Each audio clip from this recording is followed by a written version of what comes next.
क्या भूतिया अनुभव वाकई आत्माओं का असर होते हैं या सिर्फ हमारे दिमाग का खेल? अक्सर लोग दावा करते हैं कि उन्होंने किसी अनजानी ताकत को महसूस किया है, कभी अचानक ठंडी हवा का झोंका, कभी अंधेरे में अजीब परछाई, तो कभी कानों में गूंजती रहस्यमय आवाजें। लेकिन विज्ञान कहता है कि इन सब के पीछे हमारी मानसिक स्थिति, वातावरण और दिमाग के भ्रम भी हो सकते हैं। आज की इस डरावनी और रोमांचक कहानी में हम सच और विज्ञान के टकराव को उजागर करेंगे। क्या ये सचमुच आत्माओं का अस्तित्व है या सिर्फ इंसानी कल्पना का खेल?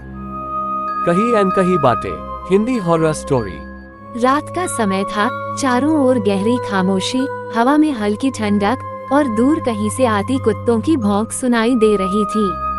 शहर से कुछ दूर नदी किनारे बने पुराने शमशान घाट की ओर मेरे कदम बढ़ रहे थे। लोग कहते थे, रात में शमशान मत जाना, वहाँ आत्माएं भटकती हैं, वहाँ अजीब आवाजें आती हैं, आदमी की आत्मा कांप उठती है। लेकिन मेरे मन में जिज्ञासा थी, क्या सच में वहाँ कुछ होता है या ये सब डर केवल इंसान के दिमाग का खेल है? जैसे जैसे मैं आगे बढ़ रहा था, हवा और भारी होती जा रही थी। उस सुनसान रास्ते पर झींगुरों की आवाज गूंज रही थी। ऐसा लग रहा था जैसे हर पेड़ मुझे घूर रहा हो, हर छाया मुझे अपने अंदर खींच लेना चाहती हो। शमशान घाट के पास पहुंचते ही अचानक एक ठंडी हवा का झोंका मेरे चेहरे से टकराया। शरीर में सिहरन दौड़ गई।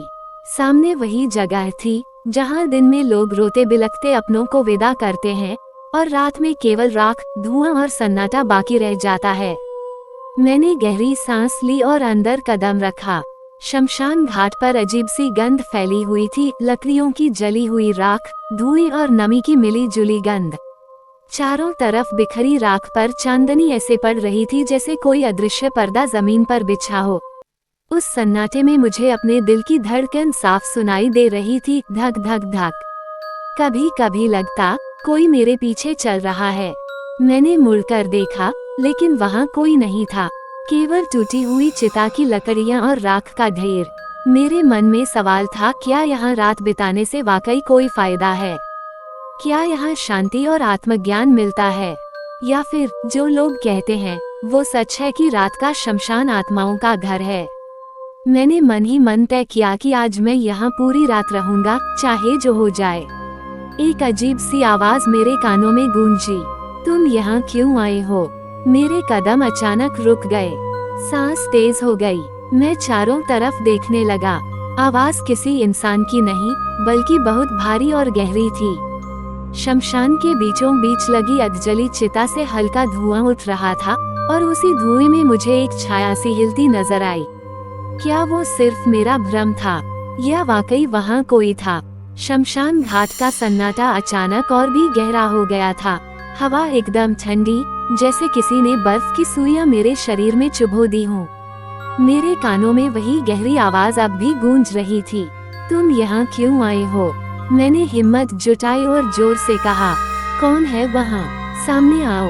लेकिन कोई जवाब नहीं मिला, सिर्फ धुएं की हल्की परत हवा में तैर रही थी। मैंने सोचा शायद यह मेरा वहम है।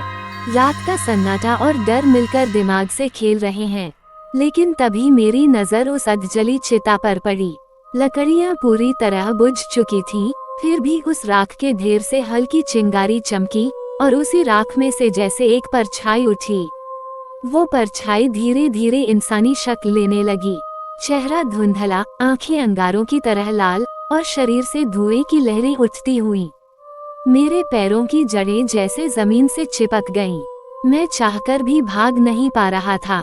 वो परछाई धीरे धीरे मेरी ओर बढ़ी और बोली, यहाँ रात में आने वाले दो तरह के लोग होते हैं, एक जो आत्माओं की तलाश में आते हैं और दूसरे जिन्हें आत्माएं खुद बुलाती हैं। उसकी आवाज सुनकर मेरी रूह कांप उठी। मैंने हिम्मत करके पूछा, और मैं कौन हूँ? वो मुस्कुराई, लेकिन वो मुस्कान इंसान की नहीं, बल्कि किसी अजीब डरावनी शक्ति की थी। तुम्हें अभी तक पता नहीं चला, लेकिन जब रात पूरी होगी सब सामने आ जाएगा। मैं समझ नहीं पा रहा था कि यह सपना है या हकीकत। अचानक पास के पेड़ से कोई कौवा कांव कांव करता हुआ उड़ गया। आवाज इतनी तेज थी कि मैं चौंक पड़ा। मैंने मुड़कर देखा तो पेड़ की जड़ों के पास कुछ चमकता नजर आया। मैं पास गया तो वहाँ एक टूटा हुआ रुद्राक्ष पड़ा था। जैसे ही मैंने उसे उठाने के लिए हाथ बढ़ाया, पीछे से वही परछाई चिल्लाई, छुओ मत, वरना उसका श्राप तुम्हें भी भस्म कर देगा। मेरे हाथ वहीं रुक गए। दिल की धड़कन इतनी तेज हो गई थी कि लग रहा था सीने से बाहर निकल आएगी। मैंने कांपते स्वर में पूछा, ये रुद्राक्ष यहाँ कैसे आया और इसका श्राप किसका है? वो परछाई चुप रही, बस उसकी लाल आंखें और तेज चमकने लगी। ऐसा लग रहा था कि वो मेरे सवाल का जवाब नहीं देना चाहती या शायद नहीं दे सकती। लेकिन तभी पीछे से किसी और के कदमों की आहट सुनाई दी, धक धक धक, मानो कोई और भी शमशान में मौजूद हो। मैंने डरते डरते पीछे मुड़कर देखा और जो देखा उससे मेरी आत्मा कांप उठी। वहाँ एक बूढ़ा अघोरी खड़ा था, शरीर पर भस्म, गले में हड्डियों की माला और हाथ में खोपड़ी का प्याला। उसकी आंखें सीधे मेरी आंखों में घूर रही थीं। उसने धीमे स्वर में कहा, तुम्हें नहीं पता नादान, ये शमशान घाट रात में सिर्फ मृतकों का घर नहीं होता, बल्कि यहाँ देव और दानव दोनों का मेल होता है। अब तुम फंस चुके हो। शमशान घाट में खड़ा वो बूढ़ा अघोरी, जिसकी आंखें आग की तरह चमक रही थीं, मुझे एकटक देख रहा था। उसकी उपस्थिति ही इतनी भयावह थी कि मेरी रीढ़ की हड्डी जम गई।